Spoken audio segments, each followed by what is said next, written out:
É de conhecimento geral que a cultura sul-coreana vem invadindo o Ocidente em anos recentes, com uma aceleração acentuada, especialmente na última década, quando o gênero do K-pop chegou com tudo por aqui, causando uma grande ruptura na indústria musical como a conhecíamos até então. As diferenças sociais e culturais da Coreia do Sul parecem não representar uma barreira tão grande para o entendimento e adaptação como no caso da nipônica, por exemplo, o que contribuiu para que esse nicho se tornasse cada vez mais admirado e apreciado, não somente em nosso país, mas no Ocidente como um todo, que lentamente vem absorvendo as mudanças que a cultura sul-coreana nos trouxe. Contudo, essa influência, mesmo que não tenha sido notada de primeira, há muito já deixou de ser limitada apenas à música, tendo alcançado também os jogos e o cinema, com atenção especial para esse último, que hoje já se configura como uma parcela importante da indústria mundial, marcando presença constante em premiações em todo o globo nos mais diferentes nichos e categorias, o que já acendeu um alerta na Califórnia, porque em questão de anos, a hegemonia hollywoodiana pode finalmente ser desafiada de igual para igual por uma indústria de igual calibre, mas recheada de independência e criatividade. A noite de gala de Parasita na edição de 2020 do Oscar foi apenas um pequeno vislumbre da ponta de um iceberg muito mais profundo e complexo do que se imaginava, e que, uma vez totalmente visível, promete agitar as águas do cinema.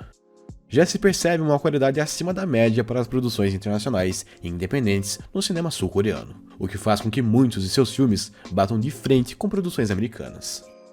É fato que nunca houve um mercado para tais obras por aqui, e as primeiras começaram a aparecer apenas nos anos 2000, com destaque especial para Old Boy, de 2003, que transcendeu completamente as expectativas do momento de seu lançamento, e que hoje pode ser definido como um marco para o início do movimento Hallyu, isso é, a onda coreana de influência/dominação da cultura ocidental. Mas não foi com Old Boy que o cinema sul-coreano teve seu início. Muito pelo contrário, a indústria cinematográfica do país é uma das mais antigas do mundo, o que a torna ainda mais complexa e interessante. É sabido que a Coreia já possui cinemas e uma modesta produção própria desde o início do século XX, com estúdios consolidados e obras que tratavam principalmente sobre aspectos folclóricos e culturais da região. Entretanto, todos esses registros de obras foram destruídos durante a Segunda Guerra Mundial, durante o período de ocupação japonesa e também durante a Guerra da Coreia, alguns anos depois, que viria a ser responsável pela separação em vigor até os dias de hoje, o que torna impossível saber com exatidão a natureza desses conteúdos, além da qualidade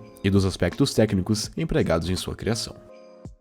Após o fim dos conflitos armados, o primeiro presidente eleito democraticamente no país, Syngman Rhee, definiu como uma das políticas de seu mandato o resgate dessa cultura do período anterior à guerra, isentando o cinema sul-coreano de tributação e dando a liberdade criativa absoluta. O país notou um crescimento vertiginoso durante a década de 50, saindo de uma produção no ano de 1950 para 111 no ano de 59. Um recorde para a época e para o pequeno país asiático, com destaque para Chunhyangjeon, ou O Destino de Chunyang, de 1995, considerada a melhor obra do período, que viria a ser considerada como a Era de Ouro do cinema sul-coreano. Entretanto, a Era de Ouro não durou tanto quanto poderia, e no ano de 61, a Coreia do Sul sofreu um golpe militar que a condenaria a uma ditadura por pouco mais de 2 décadas. Nesse meio tempo, foi aprovado o Ato Cinematográfico de 1962, regulando rigidamente toda e qualquer produção cinematográfica no país, controlando o que seria mostrado em tela e garantindo que o governo não seria retratado de forma negativa sob nenhum ângulo. Além disso, havia também em vigor a Lei de Segurança Nacional, que dava liberdade para que o Estado punisse fortemente qualquer um que produzisse ou distribuísse material que fosse contrário às políticas do governo. Mecanismo legal que desestimulou fortemente a produção cinematográfica na década seguinte, que se via condenada a obras de cunho político e de propaganda. Esse cenário atingiu seu clímax durante os anos 70. Quando toda obra produzida em solo sul-coreano precisava ser submetida a uma comissão de censura prévia antes de ir a público. Essa comissão possuía o poder de intervir a qualquer momento durante o processo criativo, o que levou a inúmeros conflitos entre o governo e cineastas locais, resultando em inúmeros projetos abandonados e obras modificadas, o que, a longo prazo, abriu espaço para a entrada de filmes estrangeiros no país, que aos poucos foram tomando o lugar da indústria nacional e dominando a cultura sul-coreana pelas décadas vindouras. Foi apenas nos anos 80 que a situação começou a dar sinais de melhora para o cinema sul-coreano, com a decisão do governo de se distanciar do controle cultural e jornalístico, abrindo espaço para que a liberdade voltasse a reinar sobre os processos criativos da renascente indústria local. A revisão do Ato Cinematográfico de 84 permitiu o ressurgimento de produtores independentes e de obras além de tramas políticas alinhados com o governo, sugerindo uma nova leva de filmes críticos ao período militar, que formaram uma nova mentalidade na juventude sul-coreana, que aos poucos foi recuperando o respeito e a admiração real pela indústria cinematográfica do país. Mas apesar de tudo, nem de toda ruim foi a ditadura militar para o cinema coreano. Foi durante esse período que a Academia de Cinema e o Conselho Cinematográfico foram criados, órgãos que viriam a ser cruciais para os fundamentos do cinema sul-coreano contemporâneo. Mesmo que controlassem e reprimissem a produção cinematográfica em seus primórdios, hoje são instituições que prezam pela qualidade do cinema nacional, além de incentivarem produções independentes e com propósitos além do comercial, e trazendo ainda mais identidade e qualidade para essa indústria.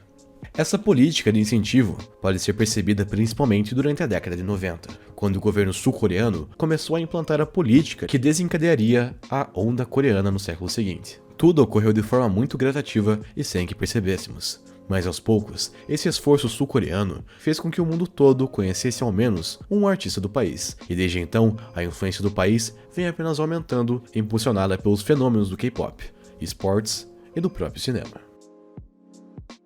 Se atendo especificamente a esse último, o grande salto de produção de qualidade nas obras sul-coreanas não pode ser classificado como um fenômeno inesperado. Após o fim da ditadura, o novo governo democrático estabeleceu uma série de medidas para reformar a cultura e a mentalidade do país. Dentre elas, está uma reforma educacional que, após o ano de 1999, estabeleceu a disciplina de cinema como obrigatória em todas as escolas do país, sendo inclusive um assunto cobrado nos vestibulares de lá. Medida essa que faz com que a indústria se tornasse cada vez mais relevante e respeitada, pois os sul-coreanos aprendem, aos poucos, que poderiam ser sinônimo de qualidade, o que explica o surgimento de tantas escolas e cursos de cinema durante esse período, o que colhe seus grandes resultados agora.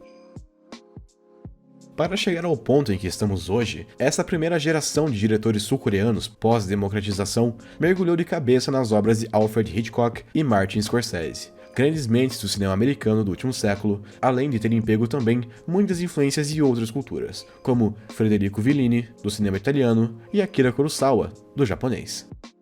Tantas influências de alto calibre fizeram com que obras sul-coreanas não se preocupassem apenas com números ou mesmo beleza, mas sim com uma qualidade intrínseca no material criativo, o que explica o porquê dessa indústria poder se tornar tão relevante nos próximos anos, pois a Coreia do Sul já se mostrou como um terreno muito fértil para o surgimento de novas tendências.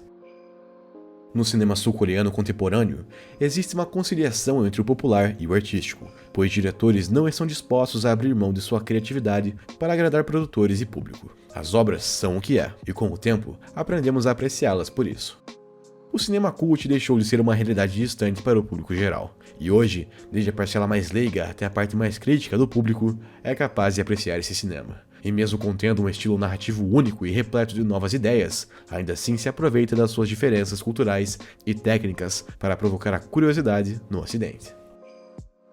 Com isso, aliando a qualidade acima da média e originalidade, temos obras que conseguem equilibrar com exímia maestria, drama, suspense e um humor satírico e de dupla interpretação, por vezes beirando o sinistro. Obras como Old Boy, A Criada, do diretor Park Chan-wook, e finalmente Parasita, de Bong Joon-ho, o qual agitou o cinema mundial em 2020, são exemplos perfeitos de como o cinema sul-coreano está disposto a dar o próximo passo, apresentando obras populares e complexas, mas ao mesmo tempo sem deixar o aspecto artístico e a qualidade técnica de lado. Hollywood, como ficou conhecida essa parcela da indústria, já se configura como a terceira maior representante do mundo, apenas atrás dos Estados Unidos e da Índia, mas que ainda assim tem tudo para se tornar ainda mais relevante nos próximos anos, podendo inclusive ultrapassar ambas. Com projeções mostrando que o número de produções só deve aumentar nessa próxima década, é seguro afirmar que os sul-coreanos se tornarão uma grande pedra no sapato das produções estadunidenses em grandes premiações, como já foram em anos recentes. Agora que o público geral já notou a qualidade acima da média dessas obras e passou a procurá-las, é questão de tempo até que os diretores e produtores sul-coreanos compreendam como chegar mais facilmente até elas, tornando assim as suas obras mais acessíveis e consolidando essa aproximação cultural do cinema sul-coreano com o Ocidente, o que a longo prazo pode fazer com que Hollywood se torne o cinema mais importante do mundo, por aliar tudo o que caracteriza o cinema de alto nível e ainda assim se mostrar como extremamente popular, fugindo de fórmulas saturadas e obras sem sentido do cinema que estamos acostumados a ver.